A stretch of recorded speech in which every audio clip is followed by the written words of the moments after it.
Today is day 10 of our freelancing journey. Till now we have covered all the days where we learned what are the skills you must acquire, what is your niche and micro niche. If you did not have skills, I have mentioned 5 categories from which you can choose any kind of skill, and we have learned what is winning proposal, what are the prizes will be there, and you also learned how do you design your portfolio, what is the importance of your profile picture, what is the importance of having a wonderful bio, what is the importance of designing your portfolio in all the social media platforms. Today we are going to discuss a very important aspect of our freelancing journey, that is how can you have a freelancing business plan. Yes, you heard me right. We are going to discuss about freelancing business plan. I think most of you are excited. I am going to give you one of the best blueprint that I have designed for you all, so that if you follow that business plan, then it becomes very easy for you to become successful in the freelancing journey. Do you know, the reality is most of the freelancers who are in the journey of learning the skills will not have a proper business plan. But today I am going to reveal one of the best business plan for you all. So without wasting our time, let's begin this video. This is Ayub Sharma and I am student credit transformation mentor. In this video, I am going to give you 5-step blueprint so that you will have very successful freelancing journey, and it will be one of the successful freelancing business plan. What are those 5 steps? Step number 1, setting a clear goals for next couple of months. Step number 2, customizing your skills in a proper way. Step number 3, identifying your exact target and true potential. Step number 4, marketing and branding of the self. Step number 5, professional development. Now let's discuss all these steps one by one so that you will understand exact freelancing business plan. Number 1 is having a clear goals and targets for next couple of months. I mean, you need to have your goals and targets for next 3 months and 6 months. So what you can do to set your goals? You need to open your Excel sheet and you need to design your goals and targets. You need to design these goals for at least 3 months to 6 months. So how can you have goals?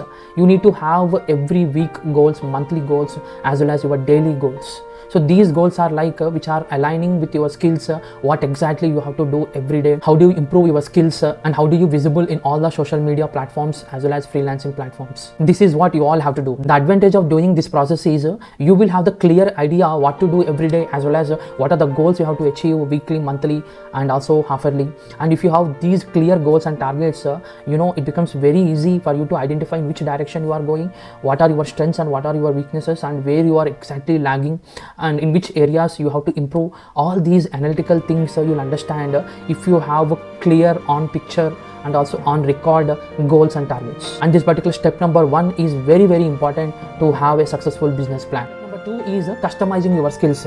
You already chosen your niche and micro niche. You already understood what are the skills you have, what are the strengths and weaknesses, and in this regard you all have to understand how do you customize your skills.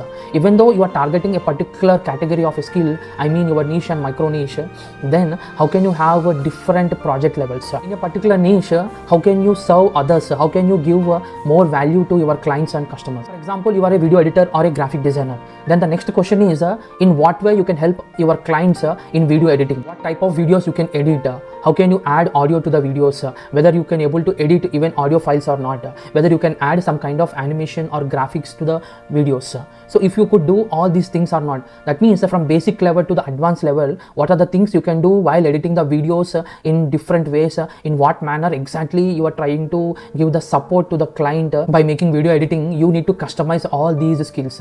If you show all these customization in your portfolio, then the customers or clients who are looking for the freelancer definitely looks at your portfolio, and one of your customized skill will match their requirement, then directly the clients will approach for the project. So to implement step number 2, what exactly you have to do is you need to write down all the skills that you have in your particular niche and micro niche, and in what way you can design your programs like basic video editing, advanced level video editing, if you want to add extras, customization, how much level you can do. All these things divide into different modules and put all these modules in your portfolio. And when you are going in the social media also, you should explain all these customization things. Then it becomes very easy for you to attract most of the clients. Now let's move on to step number 3, that is how exactly you can identify your true potential customers. Identifying customers for your own skills, it will be like searching for a pearl in a ocean, because there will be so many clients and for them there will be so many freelancers in the freelancing world, where so many are making so much money every month, and it becomes very difficult for you if you could not identify your true potential customers. What do I mean by true potential customers? There will be so many types of customers where they will approach freelancer for a particular project requirement, and you should not think that every customer is a true potential customer. That means even though your skills are required by some customer, if those customers does not belongs to your category where you are attracting them, then you should not give more importance to those kind of customers, and you need to look for only true potential. Then you may get doubt that how can I identify my own true potential customers? Just listen to me. It is very easy to identify your exact true potential customers, but you have to follow step number 3 as it is. The true potential customers can be identified based on their profession, based on their age group, based on their gender, based on their location, based on the language they speak. So in simple terms, I can say that what is the demographic of a customer. If you can identify all these demographics exactly, you will understand who are your true potential customers. For example, you are an Instagram influencer, then you are creating some kind of content which are related to giving some kind of reviews to the restaurants.